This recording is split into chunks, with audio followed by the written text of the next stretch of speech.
Kenapa selalu Gaza yang menjadi target serangan? Kenapa Gaza yang menjadi bulan-bulanan? Gaza yang sekecil itu dikeroyok oleh kehancuran di Gaza, Pak. Yang hari ini itu sudah jauh melampaui kehancuran. Bicara Palestina kita bukan bicara donasi materi, itu nomor sekian gitu. Memandang Palestina jangan dengan kacamata kasihan, iba, simpati, empati, enggak. Alhamdulillah, nikmat sekali pagi hari ini kita bisa bersama-sama salat berjamaah di masjid, kemudian kajian subuh. Segarnya udara subuh hari ini, Pak, menurut sebagian ulama ini karena udara yang kita hirup tidak bercampur dengan nafasnya orang-orang munafik. Karena orang munafik ini nggak bisa bangun subuh, kalau bisa sulit sekali. Dan di Masjid Raya Ittihad Al-Ummah ini kita berharap ya sesuai namanya Ittihadil Ummah, persatuan umat. Semoga ini merupakan langkah kita untuk merapatkan barisan kita, merekatkan hubungan kita, dan menyatukan umat yang hari ini sedang tercerai-berai. Alhamdulillah. Perkenalkan lagi Bapak-bapak, Ibu-ibu, nama saya Muhammad Hussein. Saya asli orang Bogor. Ayah saya orang Garut, ibu saya orang Bandung. Kami sekeluarga Ahlus Sunda wal Jamaah. Alhamdulillah. Saya tiba di Gaza 2011. Hijrah. Ayah saya mewakafkan saya ke Gaza karena beliau sudah kebanyakan anak, 16 anaknya ayah saya, Bu, 16. Dan memang ayah saya ini almarhum sejak dulu memiliki cita-cita, memiliki impian untuk mengirimkan satu anaknya ke Palestina untuk menjadi pelayan di sana. Alhamdulillah 2011 saya tiba di Gaza. Kemudian kami dikontrak oleh Mercy Medical Emergency Committee, lembaga medis, untuk mengawal program atau proyek pembangunan rumah sakit Indonesia di Gaza. Jadi rumah sakit itu kami yang dirikan. Maka ketika saya di Gaza, saya pernah dihubungi oleh kantor berita Rusia berbahasa Inggris, namanya RT, Russian Today. Mereka menghubungi saya online dalam wawancara live, wawancara secara langsung. Jadi saya pernah dihubungi oleh kantor berita Rusia dan mereka bertanya pada saya tiga hal. Yang pertama, mereka bertanya, ini wartawan ini bertanya tentang apakah benar di bawah rumah sakit Indonesia itu ada terowongan, karena itu yang selama ini dituduhkan oleh Israel. Alasan Israel ini menguasai rumah sakit karena mereka mengklaim ada terowongan di bawah situ. Saya katakan tidak ada, karena saya langsung yang memantau pembangunan rumah sakit Indonesia dari awal, dari nol sampai selesai. Jadi saya tiba di Gaza 2011, kemudian di sana saya kuliah sambil bangun rumah sakit, sambil kuliah di Universitas Islam Gaza yang sekarang sudah hancur lebur, tak berbentuk. 2012 adalah pengalaman pertama saya dibombardir di Gaza. 8 hari kami dibombardir, dihujani bom. Saya mau memberikan sebuah informasi, kenapa Gaza yang menjadi target serangan. Betul, Pak ya? Dari dulu Gaza lagi. Ini Gaza ini kayaknya selalu membuat kisruh. Gaza. Kenapa Gaza? Padahal Gaza ini, kalau kita lihat peta Palestina, Gaza ini adalah satu kepingan kecil dari negeri Palestina. Coba dilihat peta.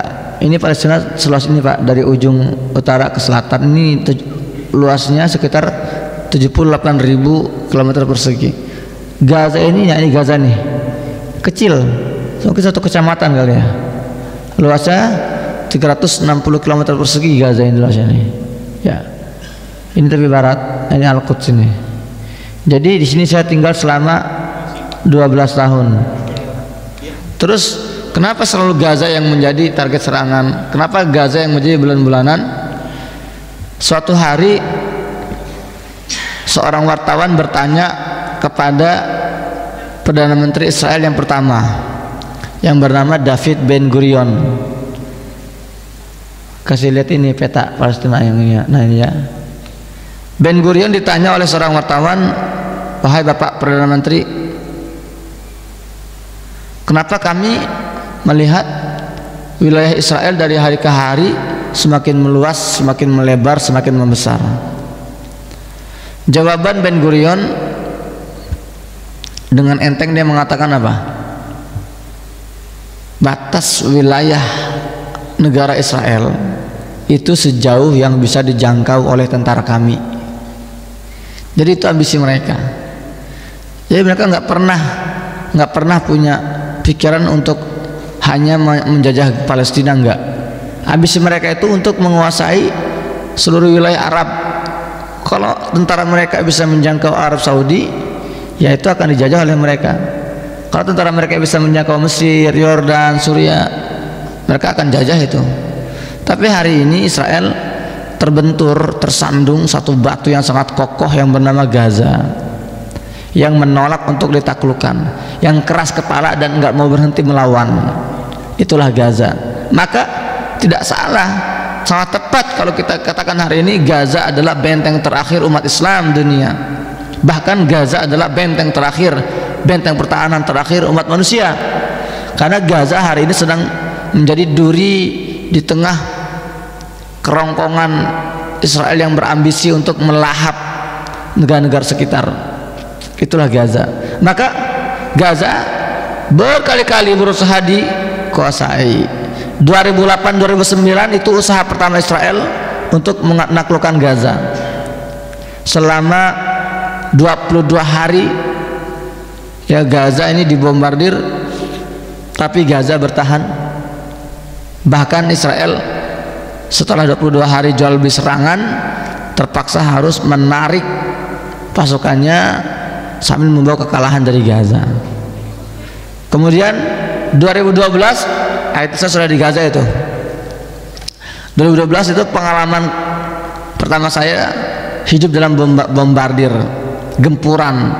Selama 8 hari kami digempur di Gaza. Kemudian lagi-lagi Gaza bertahan, Gaza menolak untuk ditaklukkan. 2014 ini pengalaman kedua saya. Kami dibombardir di Gaza lebih brutal, Pak. 51 hari kami dibombardir tuh. Gaza bertahan. Kemudian 2021 lebih brutal lagi. 14 hari kami dihujani bom. Dengan misi yang sama. Selalu dari dulu misinya adalah menaklukkan Gaza. Itu aja nggak yang mereka lakukan. Gaza bertahan. Gaza menolak untuk menyerah. Masya Allah. Nah, selama 3 agresi tersebut saya selalu dihubungi oleh Kementerian Luar Negeri Indonesia. Assalamualaikum Mas Husain, ini kami memantau dari Indonesia, Gaza lagi memanas ini. Mas Husain sebaiknya Anda evakuasi. Saya 3 kali agresi, 3 kali saya ditawari evakuasi, 3 kali saya menolak evakuasi. Kenapa? Karena saat itu saya sebagai seorang jurnalis merasa masih bisa bertahan di sana. Meskipun listrik cuma beberapa jam per hari, tapi saat itu internet masih bisa diakses. Jadi saya merasa senjata saya sebagai seorang jurnalis hari ini adalah internet. Ada internet saya masih bisa berjuang. Ada yang bertanya, Ustadz, kenapa Anda enggak angkat senjata jihad seperti kita ini yang emosi ingin jihad di sana? Begitu Pak ya. Banyak itu yang mau ke Gaza angkat senjata jihad. Mohon maaf Pak, nggak dibutuhkan begitu Pak. Kita kalau ke sana cuma bawa badan, ya berencana jihad angkat senjata nggak dibutuhkan sekali ini. Di Gaza masih banyak para pejuang-pejuang yang belum diturunkan. Kecuali kita datang ke sana sambil bawa 5 unit tank baja, nah itu mungkin dibutuhkan, atau kita datang sambil bawa 10 unit jet tempur, itu mungkin dibutuhkan gitu loh, atau sambil bawa anti pesawat. Nah, tapi kalau kita nyampe sana pun belum tentu diterima. Ada kriterianya Pak untuk menjadi pejuang-pejuang itu, fisiknya, kemampuan tempurnya, pengalamannya, hafalannya. Dan teman-teman saya sepakat di Gaza ini. Mereka bilang, Muhammad Hussein, Anda mah jangan jadi tentara di sini. Kalau Anda di sini berjuang dengan senjata, ya, berjuang dengan senjata, angkat senjata gitu ya, berapa Yahudi yang akan, paling 2, 3 paling manter, setelahnya kamu terbunuh. Tapi kamu sebagai seorang jurnalis, kata mereka, yang kami butuhkan itu adalah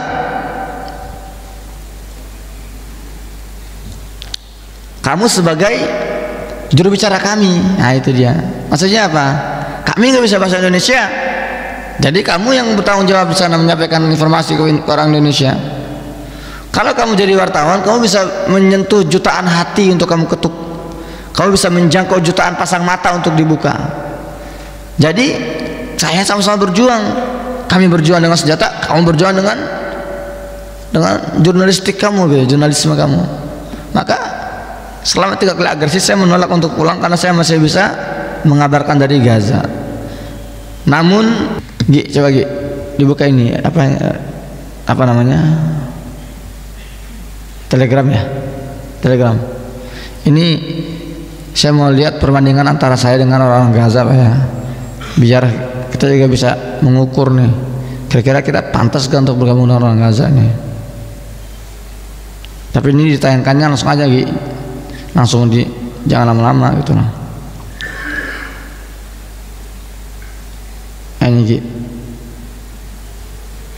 tuh jadi. Nah nih, tuh saya mana masuk kriteria Pak? Lihat orang Gaza itu, para pejuang tuh, lihat tubuhnya ya. Jadi ada kriterianya, ada spesifikasinya untuk jadi pejuang-pejuang Gaza itu. Nah, 2008 agresi Israel ke Gaza, yang nyerang Israel Pak. 2012 Israel yang nyerang, 2014 Israel yang nyerang, 2021 Israel yang nyerang. Selalu Israel yang nyerang duluan itu. Israel nggak pernah memerlukan drama itu, nggak pernah. Bahkan Israel ini, saya kuliah syariah di Gaza S1, setelah syariah saya kuliah diploma, jurusannya unik, jurusannya Asy-Syu'un Al-Israiliyah, urusan keisraelan. Jadi dalam kuliah itu saya diajari oleh dosen-dosen saya semua hal tentang Israel, sejarah, budaya, politik, sistem pemerintahan, sosial, militer, ekonomi. Bahkan saya juga belajar bahasa Ibrani, bahasa Israel. Ketika kita membahas tentang militer Israel, mereka ini punya 2 prinsip yang nggak boleh dilanggar dalam pertempuran. Pertama, Israel ini kalau perang, dia harus menjadi pihak pertama yang nyerang, yang inisiatif. Maka kalau kita lihat perang-perang sebelumnya, perang Arab Israel tahun 48, tahun 67, tahun 73, Israel selalu menjadi pihak pertama yang menyerang negara-negara Arab. Kedua, dalam perang Israel ini prinsip utamanya harus memindahkan medan tempur, battlefieldnya, keluar garis demarkasi mereka. Nggak boleh mereka itu perang dalam area mereka, takut mereka itu. Maka dalam pertempuran lawan negara-negara Arab sebelumnya, Israel ini perangnya di 3 tempat. Pertama di Sinai, Mesir. Kedua di terusan Suez, ketika di dataran tinggi Golan, Suriah.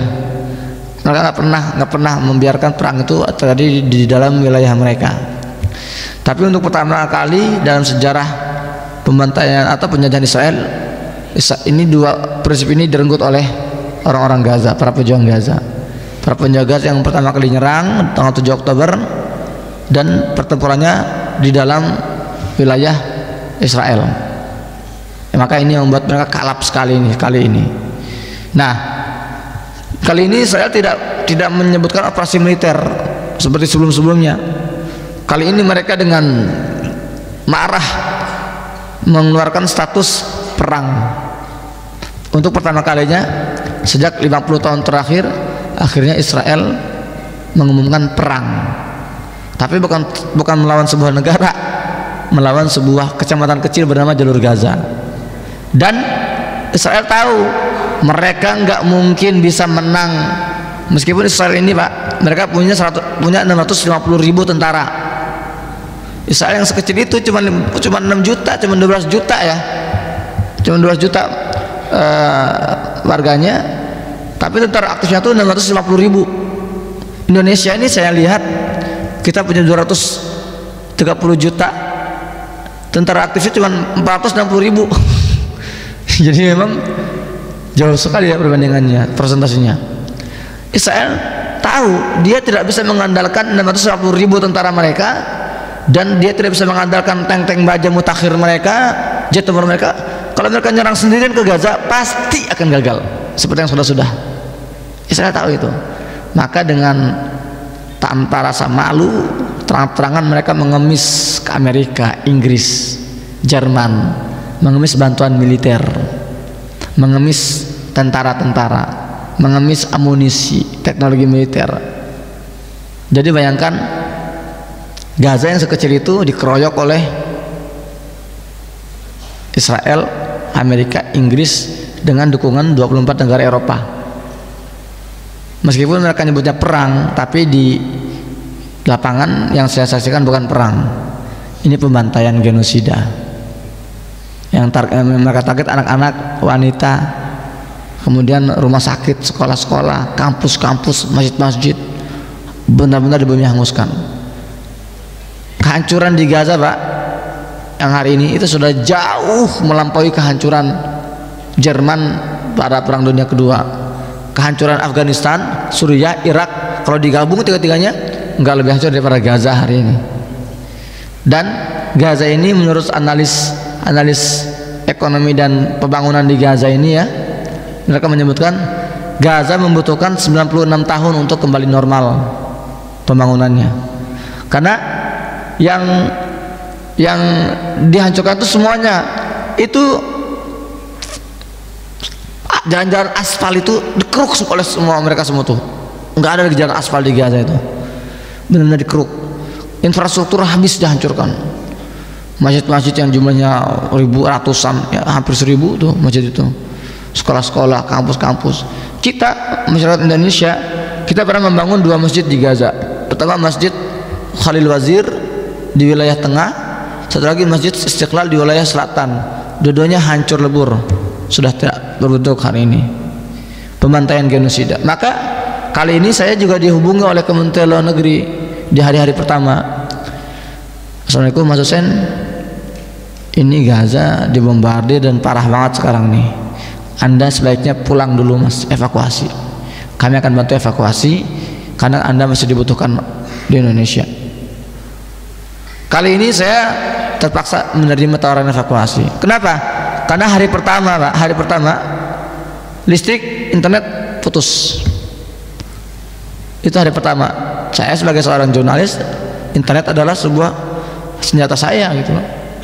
Meskipun saya masih bisa ngevlog, itu karena masih ada satu saluran tersisa. Dari puluhan provider internet di Gaza itu hanya satu yang masih tersisa, namanya Paltel. Itu milik pemerintah Palestina. Itu yang saya gunakan, itu pun lambat.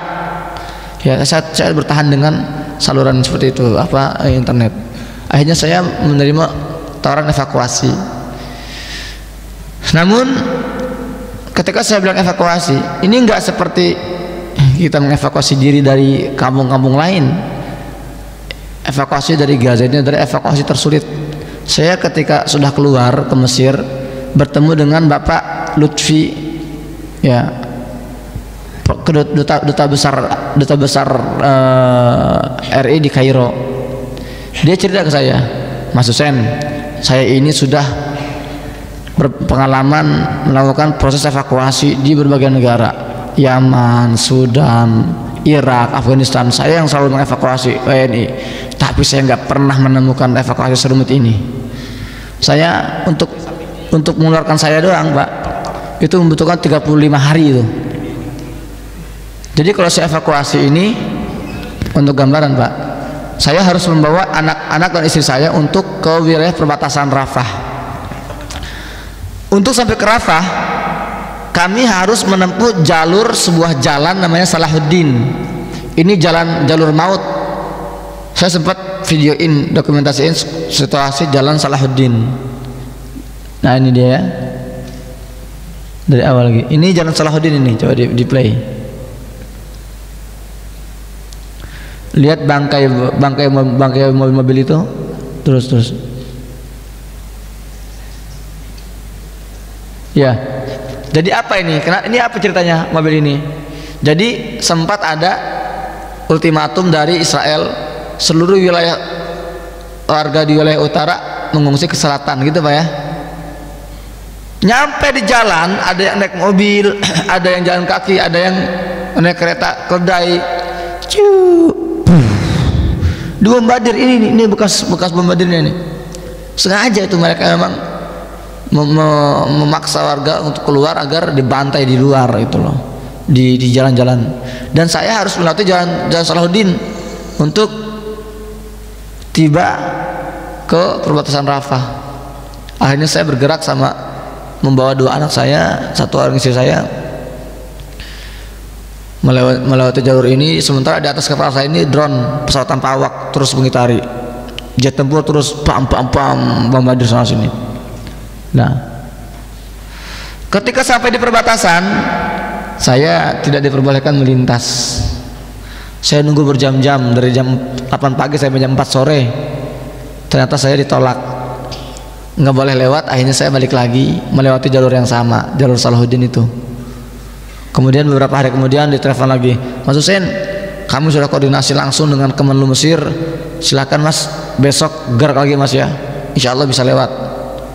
Besok saya kembali ke Mesir, kembali ke perbatasan, sudah sampai sana, nunggu berjam-jam lagi, gagal lagi. Saya ngebayangin, coba Bapak bayangkan, Ibu bayangkan Bu, psikologi anak saya Bu. Ini anak saya tuh 2 tuh. Anak saya itu sudah senang sekali, alhamdulillah malam ini kita akan tidur nyenyak tanpa ada dentuman bom, tanpa ada suara-suara dan goncangan-goncangan bom. Nyampe perbatasan sudah sangat optimis, sebahagia gitu ya. Nyata suruh balik lagi. Jadi ya kayak kita lah, bapak-bapak bayangin Pak, sudah syukuran mau umroh gitu ya. Wah sudah pamitan dengan warga kampung, balik lagi nggak jadi umroh. Gimana perasaannya itu? Kalau ini masalah nyawa, bukan masalah umroh ini. Akhirnya 4 kali saya gagal bolak-balik. Setelah 35 hari akhirnya saya bisa keluar. Tanggal 12 November dengan izin Allah Subhanahu wa taala, dengan doa orang tua, doa warga Indonesia, akhirnya saya bisa keluar. Tanggal 12 November, tanggal 14 November saya take off dari Kairo, terbang. 15 November saya tiba di Jakarta, di Tangerang. Ya, 15 November saya tiba di Tangerang di Bandara Soekarno-Hatta. Ketika baru landing, pesawat kami landing mendarat, tiba-tiba HP saya ini kemasukan banyak pesan WhatsApp, banyak sekali. Di antaranya adalah pesan dari kakak saya di grup keluarga, grup WhatsApp keluarga. Apa dia tulis? Sen, kami ini kan baru pulang dari Gaza, dari medan perang, konflik berdarah. Ini sudah banyak media televisi, radio yang daftar mau wawancara. Kan sempat heboh Pak ya, evakuasi itu kan. Sudah banyak ini masjid-masjid, podcast mau daftar, kamu datang wawancara. Tapi kami sekeluarga sepakat, kami berikan waktu 3 hari untuk kamu istirahat dulu, kata mereka. Ketika saya melihat ada kata-kata istirahat, saya geleng-geleng kepala. Saya bilang, berani-beraninya saya berpikir istirahat hari ini, sementara keluarga saya di Gaza dibantai, dibombardir, dan mereka tidak dikasih waktu istirahat. Saya bilang, bagaimana saya bisa istirahat hari ini sementara teman-teman saya, saudara-saudara saya di Gaza dihujani bom, dibunuhi, dan mereka tidak ada waktu istirahat. Maka saya bilang, nggak usah ada istirahat-istirahatan lah, terima semua tawaran-tawaran itu. Saya bilang, sampai hari ini saya belum istirahat, Pak. Alhamdulillah, langsung saya roadshow ke sana sini, Jawa Barat, Jawa Tengah, Jawa Timur, langsung loncat ke Palembang, Lampung, Bengkulu, kemarin di Sumatera Barat, sekarang di Riau. Setelah ini kita akan ada di Sultra. Karena saya katakan bahwa saya pulang ke Indonesia ini bukan untuk istirahat, saya pulang ke Indonesia bukan untuk healing, rekreasi, bukan. Saya pulang ke Indonesia untuk melanjutkan perjuangan saya yang belum selesai. Maka saya mengadakan roadshow, dan saya wanti-wanti ke tim saya, dan siapapun yang ngundang, awas jangan ada embel-embel di spanduk saya, spanduk itu jangan ada embel-embel siapkan infak terbaik, siapkan donasi terbaik. Bapak bisa cek tuh ya di spanduk-spanduk yang beredar tuh. Saya wanti-wanti. Kenapa? Karena saya ini pandangan saya, Pak ya. Kalau keliru ya mohon maaf. Bagi saya kata-kata itu merendahkan perjuangan warga Palestina gitu. Seolah kajian-kajian itu diadakan untuk ngumpulin donasi, ya. Kemudian setelah donasi terkumpul, nanti ini para jemaah pulang ke rumah merasa sudah gugur kewajiban saya. Alhamdulillah. Bicara Palestina kita bukan bicara donasi materi, itu nomor sekian gitu. Tapi ini bicara tanggung jawab kita, Pak. Dan kita memandang Palestina jangan dengan kacamata kasihan, iba, simpati, empati, enggak. Yang terjadi di Palestina ini, korban itu kita. Penjajahan di Israel di Palestina, korban utamanya adalah umat Islam. Jadi kita jangan merasa ini bukan masalah kita, kami hanya sekedar bantu sekenanya, kasihan anak-anak itu, enggak. Kita ini korban utamanya. Tujuan Israel membangun sebuah negara Yahudi di Palestina bukan karena klaim-klaim omong kosong mereka bahwa dalam kitab mereka ini ada tanah dijanjikan. Enggak, itu mah kedok mereka doang. Israel ini adalah proyek Amerika Barat, Amerika, Eropa, Inggris. Agar apa? Agar memecah kekuatan umat Islam. Karena mereka tahu simbol kekuatan umat Islam itu Palestina. Jadi mereka membiarkan Saudi, Madinah, Makkah itu tetap berdiri bukan karena mereka nggak bisa. Amerika kalau mau nyerang Saudi gampang, hancur tuh Ka'bah itu, Madinah, Makkah. Tapi tidak mereka hancurkan karena Masjidil Haram ini adalah simbol untuk ibadah fardi. Umat Islam ibadah sana pahalanya untuk sendiri. Mereka tahu. Tapi kalau Masjidil Aqsa ini untuk ibadah jamaah ini. Kalau umat Islam ini kuat ibadahnya ke Masjidil Aqsa, akan kuat kekuatan mereka. Makanya dalam surat Al-Isra Allah berfirman-Nya, A'udzubillahi minasyaitonir rajim, bismillahirrahmanirrahim. Subhanalladzi asra bi 'abdihi laila minal masjidil harami ilal masjidil aqsa alladzi barakna haula. Kenapa Allah ikat dua masjid ini, Masjidil Haram dan Masjidil Aqsa? Ada banyak isyarat di situ, ada banyak hikmah. Di antaranya apa? Wahai umat Islam, ini adalah satu kesatuan yang tidak boleh dipisah-pisah. Kalau kalian menguasai Masjidil Haram, maka Masjidil Aqsa harus di bawah kekuasaan kalian. Kalau Masjidil Haram ini kondisinya itu terawat, terjaga, maka Masjidil Aqsa harus terjaga juga. Saya mau tanya Bu, apa kabar Bu? Masih semangat Ibu? Masih semangat? Takbir.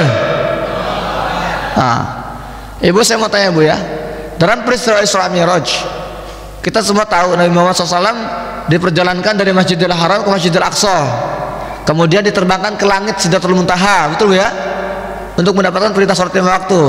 Saya mau tanya, kira-kira bisa gak nih Allah Ta'ala dari Masjidil Haram langsung ke langit ke-7? Bisa gak Bu? Kenapa harus mampir dulu ke Masjidil Aqsa? Itu ada isyaratnya itu. Di Masjidil Aqsa ada beberapa prosesi, ada beberapa randon di sana itu. Tidak hanya mampir, tapi Nabi bertemu dengan para Nabi dan Rasul di situ. Kemudian sholat berjamaah di Masjidil Aqsa. Beliau memimpin sholat berjamaah seluruh Nabi dan Rasul. Berapa jumlahnya Nabi dan Rasul? Bukan 25, 124.000 menurut salah satu riwayat. Dikumpulkan semua di sana, sholat di Masjidil Aqsa. Simbol itu, simbol bahwa persatuan umat Islam itu di situ. Bahwa di situ adalah Nabi SAW dilantik sebagai pemimpin para nabi. Jadi simbol kepemimpinan umat Islam itu di situ, di Masjidil Aqsa. Itulah kenapa kekhilafan Turki Utsmani ketika mendapatkan mandat untuk menjadi kekhilafahan, ya pusatnya ya diantaranya tuh Masjidil Aqsa sebagai pusatnya. Berbagai kekuatan umat Islam itu Masjidil Aqsa, Al-Quds menjadi pusat pemerintahan mereka. Karena disitulah simbol kekuatan umat Islam. Maka itu diketahui oleh Barat. Cara kita melemahkan umat Islam, jangan biarkan mereka bisa beribadah ke Masjidil Aqsa. Kita kuasai Masjidil Aqsa, kita kuasai Palestina. Itu satu hal. Hal lainnya apa? Palestina ini, Pak, negeri yang berkah. Pusat keberkahan umat Islam itu Palestina. Allah Subhanahu wa taala dalam Al-Qur'an nih ada 30 juz, 114 ayat surat, tidak ada satupun nama Palestina dalam Al-Quran. Nggak ada kata-kata Palestina itu. Tapi ketika Allah Subhanahu wa taala ingin membahas Palestina, Allah menggunakan narasi paling indah. Alladzi barakna haulahu, negeri yang kami berkahi sekelilingnya. Itu Al-Isra 1. Dalam Al-Anbiya ayat 71 Allah berfirman, wa najainahu wa lutan ilal ardi allati barakna fiha lil alamin, dan kami selamatkan Ibrahim dan Lut alaihi wasallam ke sebuah negeri yang kami berkahi untuk seluruh alam semesta. Jadi 5 kali Allah sebutkan dalam Al-A'raf, Al-Anbiya 2 kali, dalam Al-Maidah, dalam Al-Isra 5 kali Allah sebutkan Palestina dengan istilah negeri yang kami berkahi. Ini apa? Ini isyarat, wahai umat Islam, wahai hamba-hambaku, keberkahan kalian ini pusatnya di Palestina, dan barometer kemuliaan kalian itu di Palestina. Kenapa kita hidup tertindas hari ini? Kenapa umat Islam hari ini di mana-mana terhina, tersandra, terjajah? Di Afghanistan, di Irak, di Myanmar, Burma tertindas, Pak. Di Uighur, Cina tertindas, di India tertindas. Kenapa? Karena hari ini keberkahan kalian umat Islam sedang tersumbat oleh penjajahan di Baitul Maqdis. Maka untuk umat Islam kembali mulia, kembali mengembalikan kemuliaannya, caranya apa? Cabut sumbatan itu. Dan untuk mencabut sumbatan itu nggak bisa kita menggunakan tenaga sisa, harta sisa, waktu sisa. Maka sekali lagi saya ingin tegaskan bahwa kita umat Islam ini bukan lagi posisinya, sikapnya sebagai warga Muslim yang merasa tidak terlibat dalam konflik ini. Kita hanya sekedar bantu karena kasihan. Enggak, Pak. Kita terlibat langsung karena kita adalah objek penjajahan itu. Maka kalau kita sudah punya pemahaman seperti ini, nah kita ada semangat di situ bahwa ini bagian dari perjuangan kita. Ini yang ingin saya sampaikan dalam kajian-kajian saya, kajian edukasi. Kenapa kita ini, Pak, angin-anginan, Ibu, ya? Kita ini biasanya di 12 bulan setahun, cuma 2 bulan kita semangatnya terbakar, entar sih saya tidur kita tuh. Setahun 12 bulan biasanya ini cuma sekali 2 kali kita ini donasi ke Palestina. Bayangkan itu, sisanya kita lupa sudah. Padahal Israel itu ketika menjajah Palestina, mereka tidak setahun sekali menjajahnya, setiap hari itu mereka menjajah itu. Amerika, Inggris, Perancis, Jerman, ketika mereka membackup Israel dengan kekuatan finansialnya, logistiknya, mereka tidak menggunakan energi sisa, waktu sisa, enggak. Negara-negara Barat ini mereka mengerahkan seluruh energinya, tenaganya, pikirannya, waktunya untuk apa? Untuk membantu Israel menjajah Palestina. Karena itu kepentingan mereka juga. Tapi kenapa kita umat Islam ini membantunya tuh, membantu Palestina dengan setengah hati, angin-anginan, seolah ini adalah isu sampingan, misi sampingan yang nggak perlu kita perjuangkan mati-matian lah. Udahlah kita mah seadanya aja lah, nggak usah terlalu perhatian. Ini alasan kita semua hidup terhina hari ini. Maka saya harap keluar dari acara ini kita semua memiliki sudut pandang yang baru. Kita nggak mau, Pak, setiap tahun mengadakan peringatan Isra Mi'raj itu yang dibahas. Hikmah salat 5 waktu, kemudian mukjizat Nabi SAW. Enggak. Tapi Isra Mi'raj ini, peringatan ini harusnya kita jadikan momen bahwa kita ini punya amanat yang kita hianati, yaitu Masjidil Aqsa, yang harus kita perjuangkan. Kita Isra Mi'raj ini kan Masjidil Aqsa nih ya, sudah tersandra itu. Bagaimana umat Islam ini bangun bahwa kita ini punya PR besar, misi besar, yaitu mengembalikan Masjidil Aqsa ke pangkuan umat Islam. Kita nggak mau mengadakan peringatan Masjidil Aqsa, peringatan Isra Mi'raj di Dumai, di Riau, Pekanbaru, nggak mau. Kita maunya di Masjidil Aqsa itu kita peringati, bukan di sini. Maka misi kita harusnya jelas, kita bebaskan, lalu kita adakan peringatan Isra Mi'raj di sana. Nah, itu baru peringatan Isra Mi'raj, bukan ngumpul-ngumpul sana sini kemudian nasid sana sini tapi lupa dengan substansi utamanya. Jadi itu prolog yang saya sampaikan, ya semoga bermanfaat.